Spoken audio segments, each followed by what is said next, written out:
Apakah akhlak kaum muslimin lebih buruk daripada akhlak dari orang-orang non-muslim? Saya pikir iya. Yang dimaksud dengan akhlak selalu dihubungkan, dikaitkan dengan seks dan wanita. Selain itu, akhlak itu gak berlaku. Jadi akhlak itu hanya berlaku untuk dua hal itu. MUI tahun 2013 sampai menyebutkan gini, rekayasa genetik itu pada dasarnya halal karena untuk kemaslahatan dan sebagainya. Jadi rekayasa genetik yang mengubah ciptaan Tuhan itu halal, tapi kalau misalkan mengubah ciptaan Tuhan itu terkait dengan wanita, terkait dengan seks, kok jadi haram gitu. Kenapa bisa double standar seperti ini? Yaitu karena entah bagaimana ceritanya di zaman Nabi tidak seperti itu, tapi di zaman kita sekarang itu kaum muslimin menganggap bahwa sesuatu yang dimaksud dengan akhlak itu pasti berhubungan dengan wanita dan seks.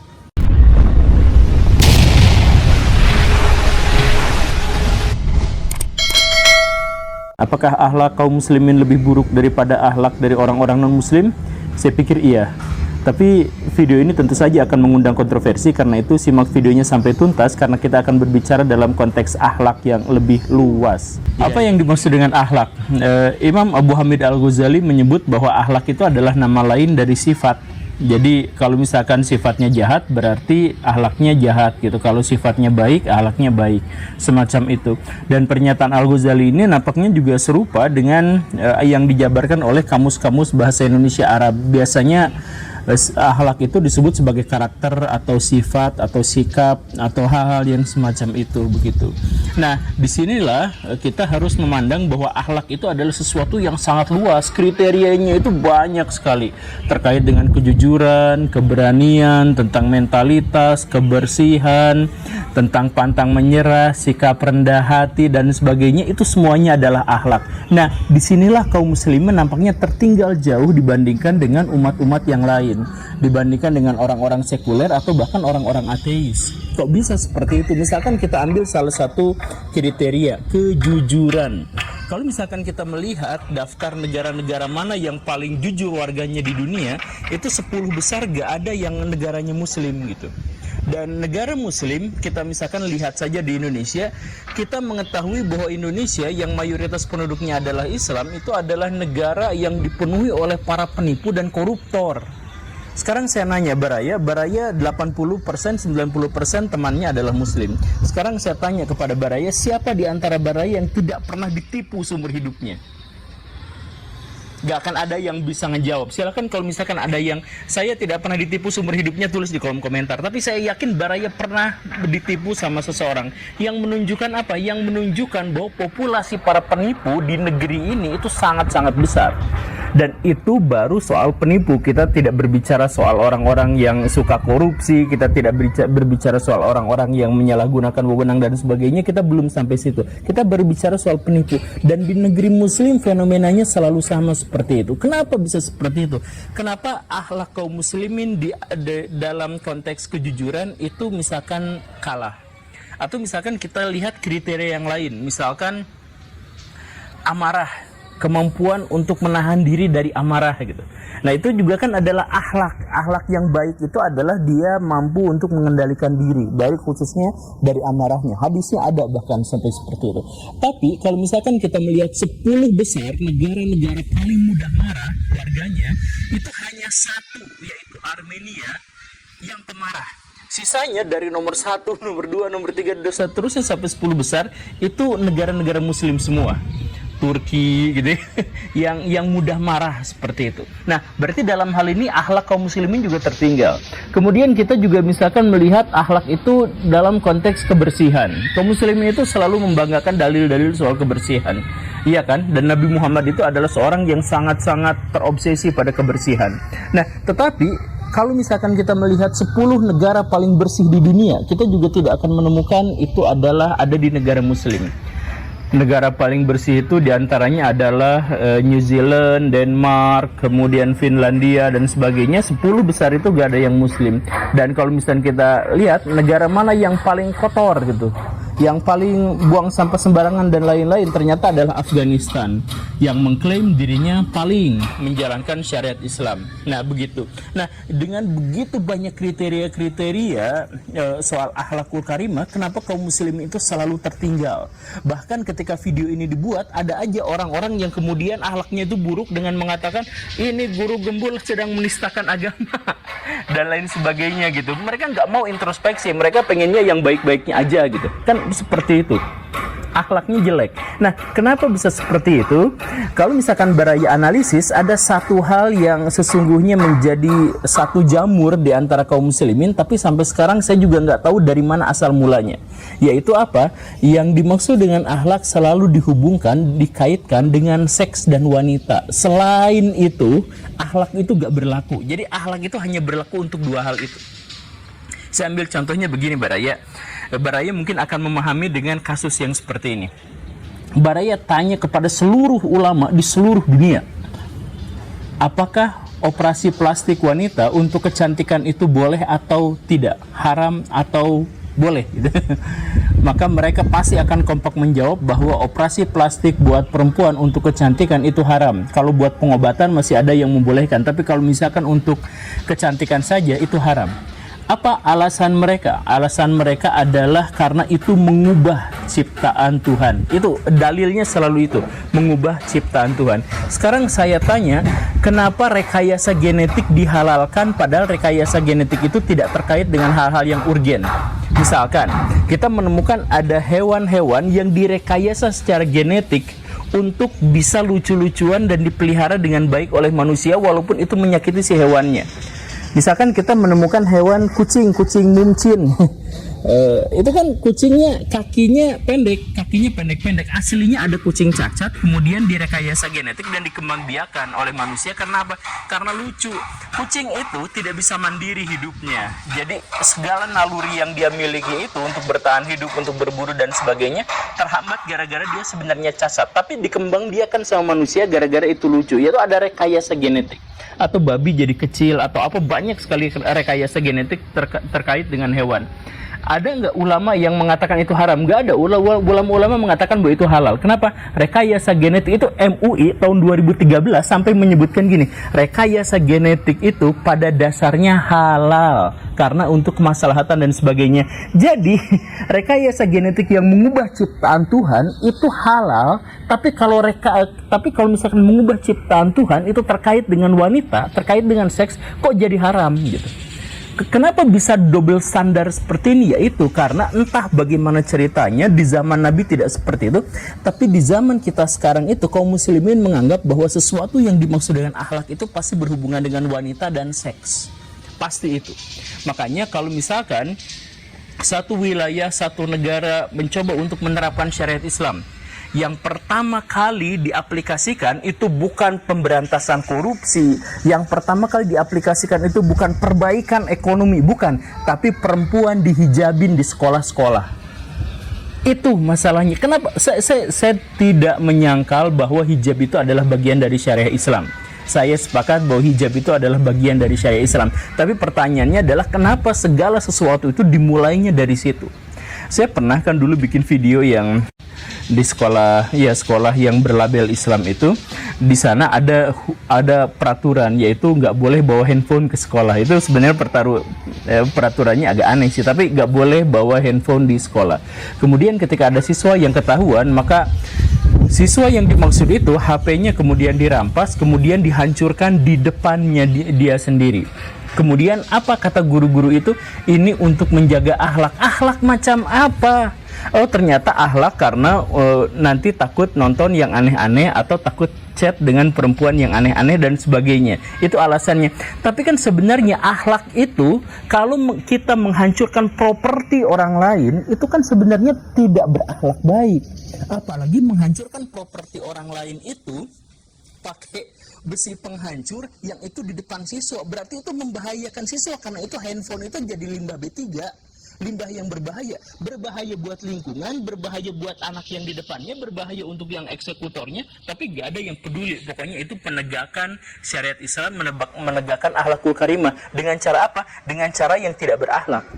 Dikatakan ini kan adalah bagian dari kesepakatan. Tidak ada kaum muslim itu yang bersepakat tentang penghancuran, tentang kerusakan, tentang sesuatu. Kita memiliki satu barang yang diperjuangkan habis-habisan, itu kan orang tuanya beli dengan duit gitu, kemudian dihancurkan atas dasar kesepakatan. Kesepakatan itu batal dalam Islam kalau misalkan itu melanggar syariat Islam. Tapi ini diberlakukan apa? Demi menjaga akhlak. Jadi demi menjaga akhlak yang berhubungan dengan seks, berhubungan dengan perempuan atau dan sebagainya, tapi kemudian melanggar akhlak secara global, secara keseluruhan. Karena kita itu melihat Islam itu nggak pernah secara kafah, nggak pernah secara menyeluruh. Kita melihat Islam itu hanya partikel-partikel kecil, parsial-parsial kecil gitu. Kita ambil ranah yang lain misalkan ya. Jadi di dunia Islam itu akhlak itu menempati proporsi yang sangat-sangat besar dalam agama. Lebih tinggi daripada apapun selain akidah. Akhlak itu diperlakukan begitu dalam Islam. Nah, akhlak itu luas. Nah, karena luas misalkan ada di antaranya setiap muslim itu gak boleh berkata kasar. Dan bahkan ada dalil yang benar-benar mengancam.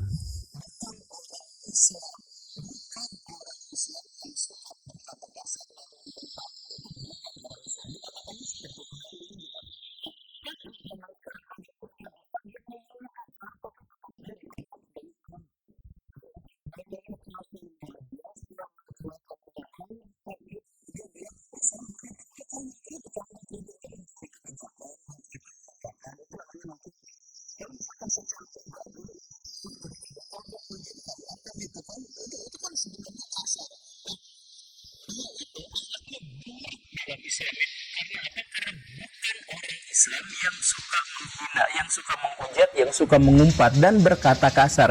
Dia melakukannya tapi tetap disebut ulama, tetap disebut ustadz. Kenapa seperti itu? Karena istrinya pakai kerudung.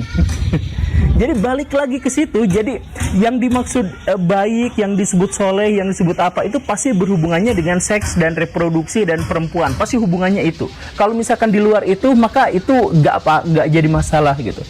Makanya misalkan gini, Ibu Najwa Shihab sampai sekarang itu sesuatu yang dipertanyakan itu selalu soal hijabnya.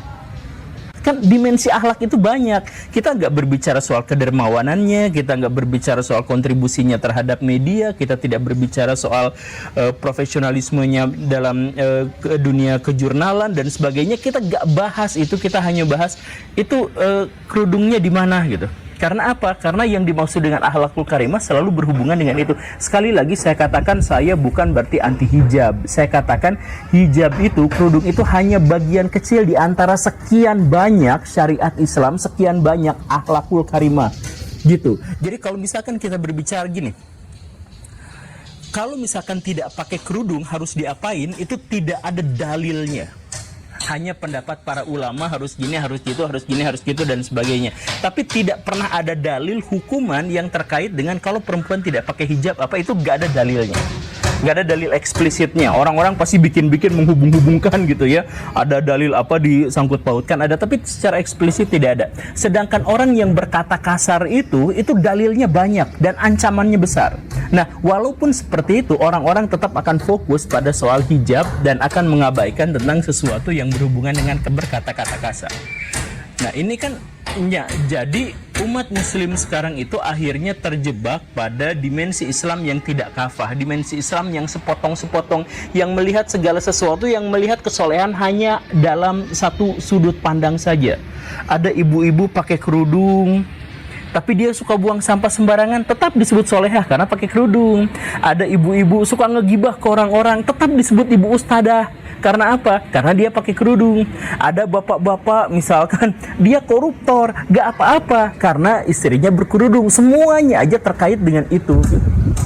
Coba sekarang kalau umat muslim itu beragama Islam itu dengan kafah gitu. Kalau misalkan umat muslim itu mengambil akhlak itu secara keseluruhan gitu. Misalkan gitu ya, ada seorang pengusaha akhlakul karimah, dia akan maju usahanya. Karena apa? Karena dia kreatif dan karena dia terpercaya, dia jujur dan terpercaya.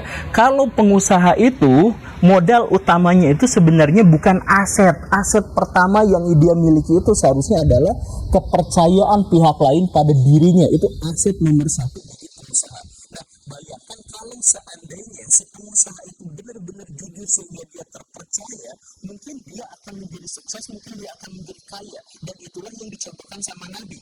Nabi pengusaha dan Nabi jujur karena itu terpercaya, karena itu duitnya banyak. Kan seperti itu. Nah, tapi kaum muslimin tidak berpikir soal itu. Itu bukan akhlakul karimah.